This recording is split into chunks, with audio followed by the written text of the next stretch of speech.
Hi, this is my fourth video on automatic writing, and I have to apologise because a lot of it will be read, and of course when you're reading you tend to lose the eye contact with the camera and it doesn't look quite as, how could I put it, me talking to you and you listening to me. In other words, the interaction, which is never really there, I mean we're not in the same room, I'm simply talking into a camera, is not quite as good when I have to lower my eyes to read things. So here's what I wrote. Automatic typing number 4, taken down on the 16th of December 2025. On a list of 10 questions that entered my mind when I decided to come up with my second YouTube channel, number 3 question was, is there such a thing as being possessed by another spirit? Could I receive an answer to this, please? I'll repeat the question. Is there such a thing as being possessed by another spirit? The answers, this is the answer which came through my automatic writing or automatic typing. You're being very formal, Tom. Yes, there is such a thing as spiritual possession. The biblical account of the man being possessed by a legion of spiritual entities that are mentioned in the Bible is accurate.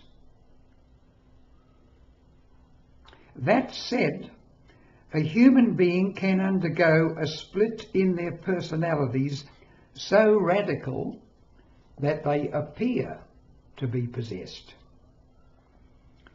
In the case that you brought to mind in that book you read, The 3 Faces of Eve, and the subsequent movie that came out later, this was a severe case that proved the divine dichotomy, that we are all separate and we are all one.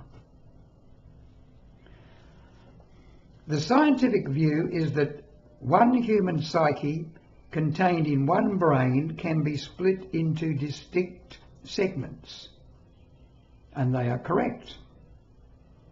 The religious view is that each of those segments is an entity unto itself, is also true. The overlapping astral and auric fields of a number of entities are found within the denser and lower frequency of the physical, a particular human form. Whichever entity dominates at that time shows up as the personality within that physical structure.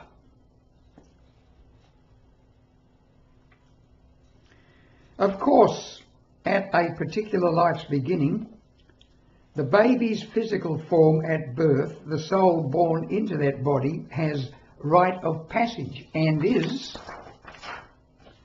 for all legal and pragmatic purposes, the owner of that body. The others are usurpers.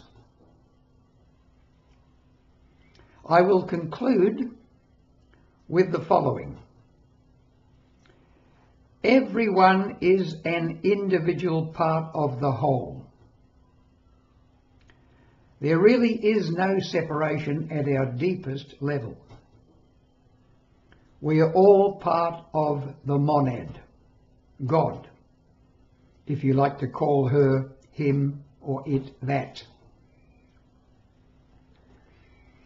We are life itself, and that includes both that which is tangible and physical, and that which is beyond the ken of our 5 senses.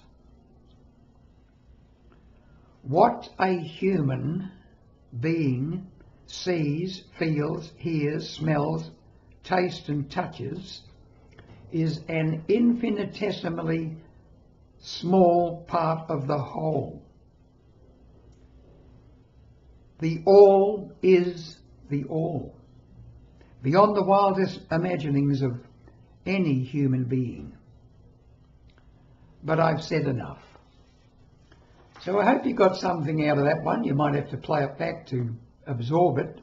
It's pretty abstract, I realise, but that's the sort of messages I get in my automatic typing. Quite often they are at that level. Leave your remarks, always glad to read them. Bye.